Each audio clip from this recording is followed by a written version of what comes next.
দেখুন বন্ধুরা, ধোঁকার তরকারি দেখতে নরম, খেতেও দারুণ।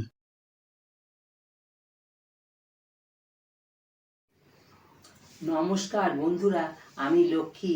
আশা করি আপনারা সকলেই ভালো আছেন। আজ আমি ধোঁকার তরকারি বানাবো। ধোঁকার প্যাকেট নিয়েছি, পেঁয়াজ কুচিয়ে নিয়েছি, টমেটো কুচিয়ে নিয়েছি, আদা বেটে নিয়েছি, রসুন বেটে নিয়েছি, কাঁচা লঙ্কা বেটে নিয়েছি, গুঁড়ো হলুদ নিয়েছি, গুঁড়ো জিরে নিয়েছি, লবণ নিয়েছি, গরম মশলা নিয়েছি।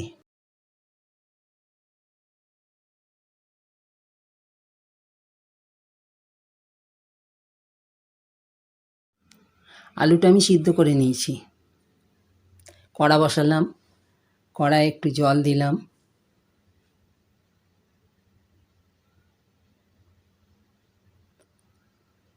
ধোঁকার প্যাকেট থেকে পাউডারটা দিয়ে দিলাম, দিয়ে এবার আমি ভালো করে নাড়তে থাকবো। পরিমাণ মতো লবণ দিলাম, ভালো করে নাড়তে নাড়তে শুকনো হয়ে গেল। এবার যখন খুব শক্ত শক্ত হয়ে যাবে তখন আমি একটা থালায় ঢেলে নেব। থালার মধ্যে আমি একটু তেল লাগিয়ে নিচ্ছি, তেল ব্রাশ করে নিলাম। এবার আমি ধোঁকাটাকে এর মধ্যে ঢেলে সমান সমান করে চাড়িয়ে নিচ্ছি। এবার আমি 20 মিনিটের জন্য আমি এটা রেখে দিলাম, ঠান্ডা হলে তারপর কাটবো। এবার এটা আমার ঠান্ডা হয়ে গেছে। এবার আমি চৌকো চৌকো করে পিস কেটে নিচ্ছি।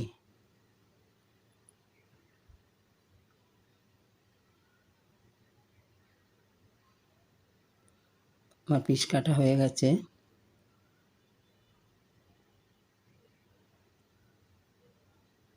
কড়াই আমি তেল দিলাম, ধোঁকাগুলো একটা একটা করে দিয়ে দিলাম। লাল লাল করে ভেজে আমি তুলে নিলাম। এবার আমার হয়ে গেছে। এবার আমি তেলেতে আলু দিলাম, একটু পরিমাণ মতো লবণ দিলাম, একটু হলুদ দিলাম, দিয়ে আলুগুলোকে আমি একটু লাল করে ভেজে নেব। আলু আমার ভাজা হয়ে গেছে, আমি উঠিয়ে নিলাম। এই তেলের মধ্যে আমি পেঁয়াজ দিয়ে দিলাম।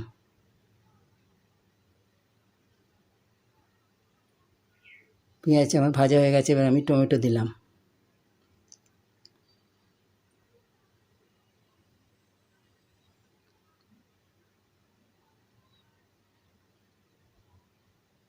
রসুন বাটা দিলাম,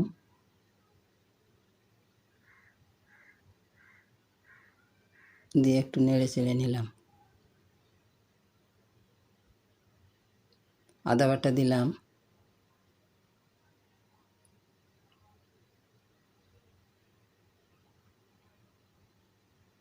কাঁচা লঙ্কা বাটা দিলাম, দিয়ে মশলাটাকে আমি ভাজছি।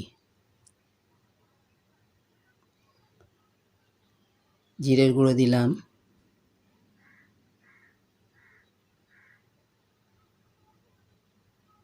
হলুদ দিলাম,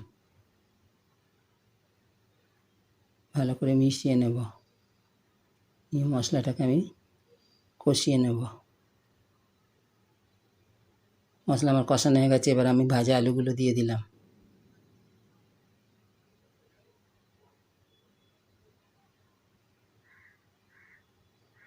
একটু সামান্য জল দিয়ে আমি আলুর সাথে মশলাটাকে কষাবো।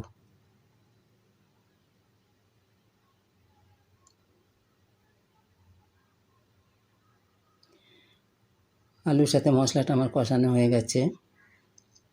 এবার আমি জল দিলাম, একটু বেশি করে জল দিলাম, যাতে আমার ধোঁকাটাকে ওর মধ্যে সিদ্ধ হবে।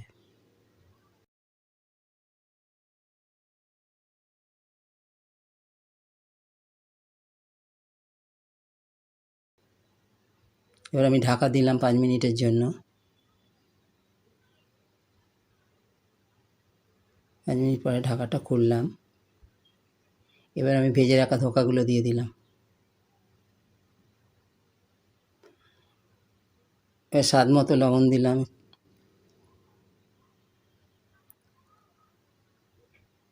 আবার একটু ঢাকা দিলাম।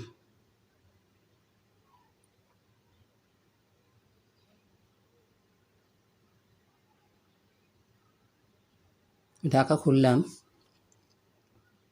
এবার গরম মশলা দিলাম, গরম মশলা দিয়ে একটু নেড়ে চেড়ে মিশিয়ে নিলাম, ঢাকাটা খুললাম। এবার আমার ধোকার তরকারি হয়ে এসছে।